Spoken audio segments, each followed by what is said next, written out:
lança uma cartilha sobre este tema. Para saber mais detalhes sobre este assunto, recebemos aqui no Tom Maior a coordenadora da área de Infância e Juventude e Educação, Cristiane Marques. Cristiane, uma ótima tarde para você e seja muito bem-vinda ao Tom Maior. Obrigada, uma ótima tarde a todos que nos assistem, nos ouvem e obrigada pelo espaço concedido ao Ministério Público para falar de um tema tão importante.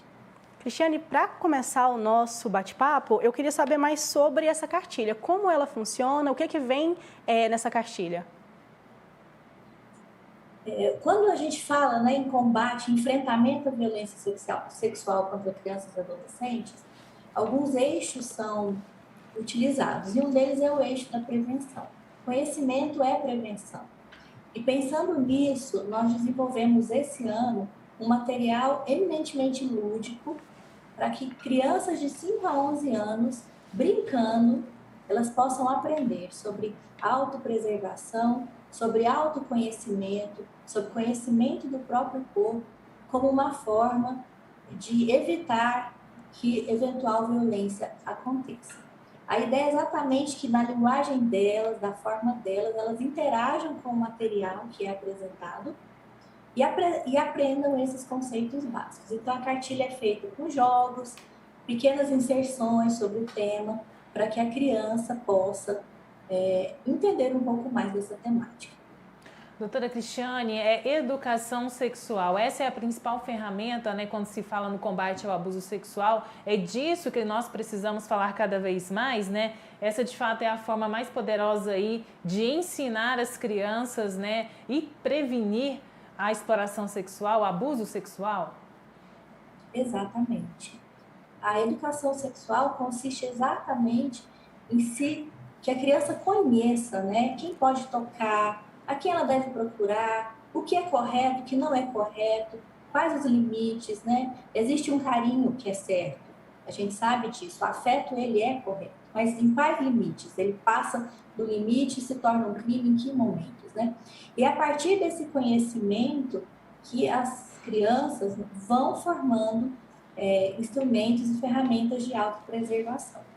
Muitas vezes a gente se surpreende nos casos concretos com crianças que demoram a perceber o abuso. Às vezes até adultos têm essa dificuldade de perceber e classificar alguma conduta como abuso. Então é importante que desde cedo, da forma correta, para a idade correta, com o instrumento correto, esses conceitos sejam trabalhados. Doutora Cristiane, e como orientar essa criança a falar e a denunciar? Porque a gente sabe, que existem muitos pais mais conservadores que não sabem a forma correta ou evitam falar sobre isso com os filhos. Como fazer para a criança entender quais são os toques que são adequados ou não são adequados para uma outra pessoa com elas? Em primeiro lugar, esse adulto que é responsável, que convive com essa criança, ele deve conhecer, Então, ele tem que ler, se preparar, para que ele possa passar para essa criança de forma correta o que ela precisa saber de acordo com a idade dele. Então, como é uma forma que a gente fala que é importante a criança conhecer e desenvolver para que ela se preserve? É o adulto de confiança. Então, o que é importante? Que ali o papai, a mamãe, a vovó, a tia, quem cuida dessa criança, diga sempre, olha, isso pode, isso não pode. Se acontecer, conta para mim, E sempre dar essa abertura para que a criança desenvolva essa relação de confiança.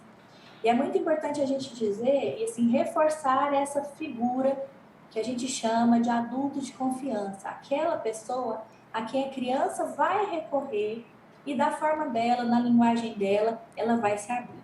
É claro que uma criança não consegue entender todos os mecanismos e ferramentas de denúncia que existem, mas ela pode, sentindo-se acolhida e com confiança, procurar alguém para que ela vai relatar.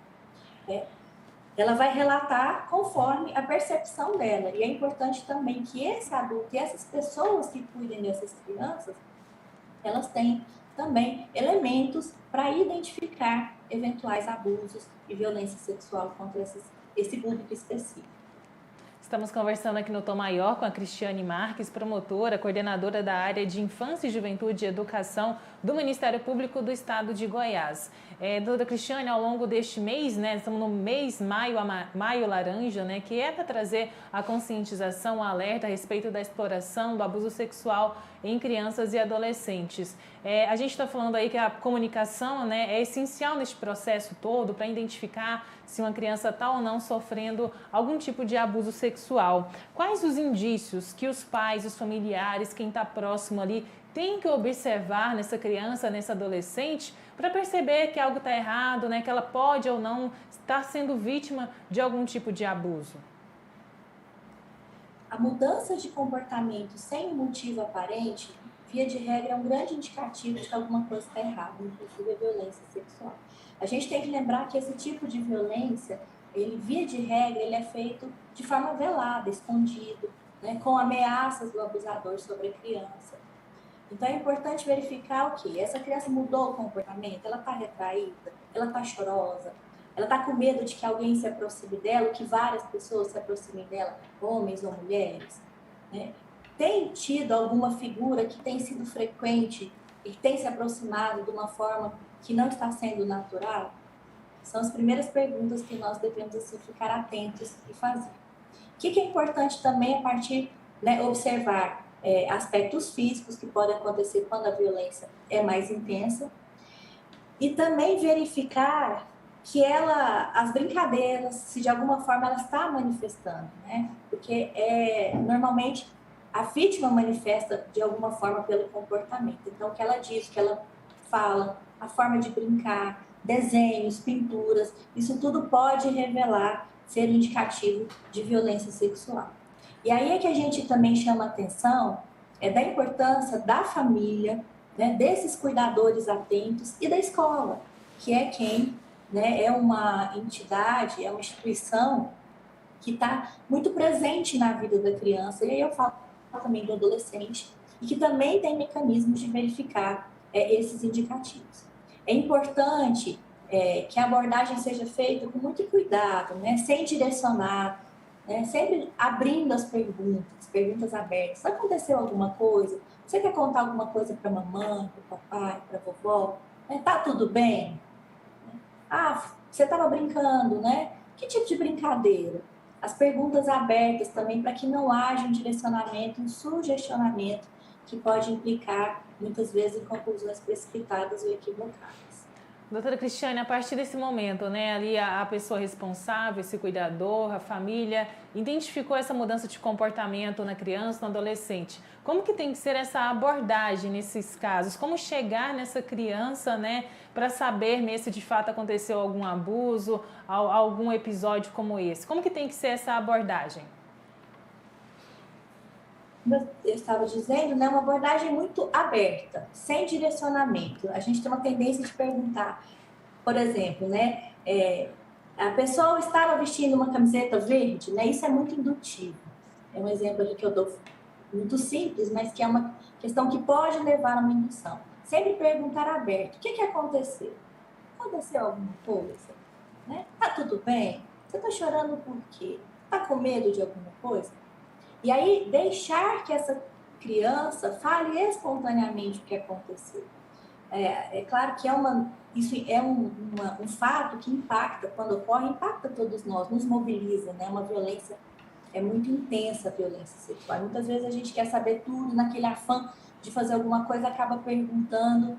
E essas perguntas muito insistentes podem levar, assim, a um estado, né, intensificar o estado de sofrimento dessa vítima. Então, é importante, teve ali alguns elementos indicativos que pode acontecer essa violência, a família já pode procurar os órgãos competentes, aqui eu menciono o Conselho Tutelar, né, órgãos da assistência social, CRAS, CREAS, a Polícia Civil, o Ministério Público, o Poder Judiciário, a Defensoria Pública, todos esses órgãos podem ser portas de entrada dessas notícias. Então, é importante também que se busque, né, havendo indícios, não há muitas vezes necessidade de se aprofundar no que aconteceu, mas havendo indicativo que levante suspeitas, é possível procurar esses órgãos que têm, muitas vezes, a expertise para continuar essa abordagem a essa vítima. Doutora Cristiane, eu acredito, e a senhora me corrija se eu estiver errada, que a maioria dos abusos que acontecem principalmente com crianças são de pessoas que estão de alguma forma ali próxima, né? Porque precisam ter um acesso a essas crianças. Qual as medidas e as precauções que os pais podem tomar para evitar esse abuso? A violência sexual tem uma característica de acontecer muito no núcleo intrafamiliar ou com pessoas que são bastante próximas das famílias. Não é uma regra, né? Mas é um grande quantitativo de casos, em sua maioria. Eu até quero, antes de responder a sua pergunta, colocar uma questão. A gente tem que pensar que esse tipo de violência ele acontece em todas as faixas etárias, em todas as classes sociais, né? E que o abusador, ele não tem um perfil. Muitas vezes é uma pessoa que passa longe de transmitir essa ideia. Então, primeira questão, muita atenção. Ficar atento com quem essa criança fica, em que momentos ela fica sozinha ou brinca com alguém. Ah, mas fulano é tão bonzinho, não é possível que faça isso. Infelizmente, né, a gente não está escrito na testa que pode acontecer. Então, assim, muita atenção. Cuidados básicos, né, com aquelas pessoas que vão desenvolver muito contato. Babás, transporte. Então, é importante que para você ter esses profissionais por perto, também se certifique da conduta, de boas referências. E está sempre atento a todos os sinais que essa criança pode apresentar. Doutora Cristiane, além da cartilha, né, que está sendo lançada aí pelo Ministério Público do Estado, quais são as outras ações, né, que o Ministério Público realiza em relação a essa questão do abuso sexual infantil, da exploração sexual de crianças e adolescentes? No Ministério Público, há alguma ação, algum projeto também para dar apoio psicológico a quem foi vítima de algum tipo de abuso? Além desse papel preventivo, né, de cartilhas e manuais, nós temos outras ações. Uma ação que nós temos desenvolvido com esse foco é um serviço denominado Fortalecendo Redes, para que a rede de proteção à criança e ao adolescente esteja preparada, conhecendo as suas atribuições para atuar em caso de violência, e aí eu coloco todas as violências contra crianças e adolescentes. Então, a gente desenvolve esse serviço a partir de demanda dos municípios e nós vamos lá fortalecer a rede para que a assistência social, saúde, educação, judiciário, Ministério Público, polícias, todos compreendam o seu papel e atuem articuladamente na superação de violências e vulnerabilidades contra crianças e adolescentes. Nós também temos um projeto de capacitação de conselheiros tutelares. Nós temos desenvolvido desde 2020 com o objetivo de que esse órgão, né, autônomo, que via de regra é a porta de entrada das notícias e dos atendimentos de violência sexual, eles também estejam aptos, cada vez mais aptos e preparados para fazer esse atendimento inicial e esse acolhimento. Então, nós temos a sistematização desse trabalho, produzimos material nesse sentido. E em relação a outras ações, o Ministério Público, ele não faz política pública, né? Política pública é ação, é o Estado em ação, é o ente público, mas o Ministério Público ele é fomentador das políticas públicas. Então, também internamente, nós temos capacitados os promotores de justiça que atuam nessa área para que ele trabalhe no fomento de políticas. Então, equipamentos sociais que lá no município vão atender esse público específico e que vão desenvolver serviços e programas para o atendimento das famílias. Quando uma violência dessa natureza acontece, não é só a vítima, criança e adolescente que precisa ser atendida, mas toda a família precisa receber um suporte adequado para que se identifique a causa da violência, se necessário, se modifique aquilo que leva a essa violência e também que haja uma superação de toda a família dessa violência. Doutora Cristiane, e sobre a importância, né, desse acompanhamento psicológico, qual que é a importância disso tanto para a criança quanto para a família? É importante que a família tenha esse acompanhamento também? Sim, é importante que haja esse suporte psicológico, porque como é uma violência que muito intensa e que abrange diversos aspectos do desenvolvimento humano, é necessário o suporte psicológico para que possa se ressignificar, se superar essa violência. E da mesma forma a família, né, que tem que saber lidar com aquela criança vítima, que tem que saber lidar com a notícia, com o fato em si, com a repercussão disso socialmente. Muitas vezes esses fatos são conhecidos de pessoas próximas, né?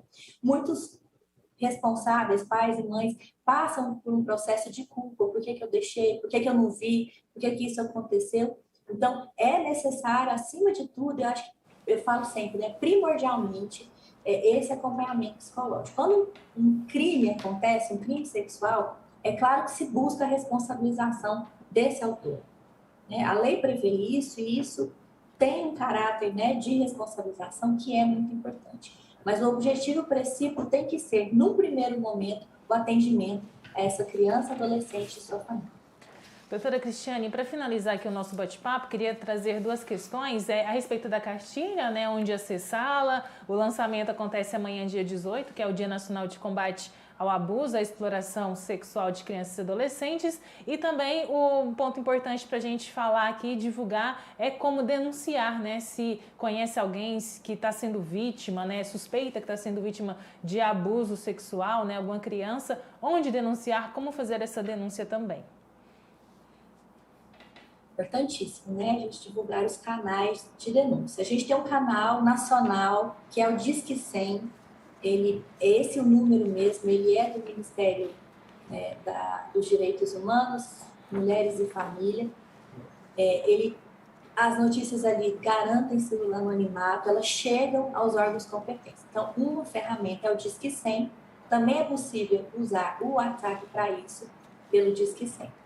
Nós temos Conselho Tutelar, Ministério Público, que também são portas de entrada dessa notícia. Então, é necessário, Disque 100, procura o Conselho Tutelar, CRAS ou CRES da sua cidade ou região, ou o Ministério Público para noticiar esses fatos que acontecem. Delegacia de polícia também, né, mas às vezes não é tão acessível a todos, mas a delegacia de polícia também é um canal de entrada. Como você bem frisou, seja se isso acontece no seu contexto familiar ou de proximidade, ou com alguém que você tem conhecimento, conviva com essa pessoa. Em relação à cartilha, a cartilha, como eu disse, né, é uma cartilha para que as crianças, brincando, aprendam a autopreservação.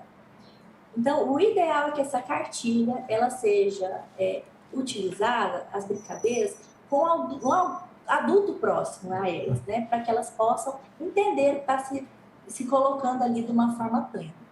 Então, essas cartilhas, elas vão estar disponíveis, já estão disponíveis a partir de hoje, no site do Ministério Público, então, em mpgo.mp.br, campanhas, nós temos lá a nossa cartilha, Brincar e Aprender, Como Proteger o Meu Corpinho, vai estar disponível para baixar essa cartilha em arquivo PDF. Nós também iremos distribuir essas cartilhas através das promotorias de justiça que nos solicitarem. As cartilhas impressas serão encaminhadas para distribuição em órgãos da assistência que trabalham com crianças e adolescentes de forma preventiva. Então, a nossa ideia é que essas cartilhas sejam encaminhadas para os CRAS e para os CREAS, que são os Centros de Referências em Assistência Social nos municípios, para que ali, nos serviços com as famílias e esse público, né, infantil, no caso crianças, a nossa cartilha é para criança, elas sejam utilizadas e também em escolas. Algumas escolas receberão material impresso, aquelas que não receberão impresso, a partir de demanda das promotorias, podem baixar os arquivos para que usem também nas atividades pedagógicas.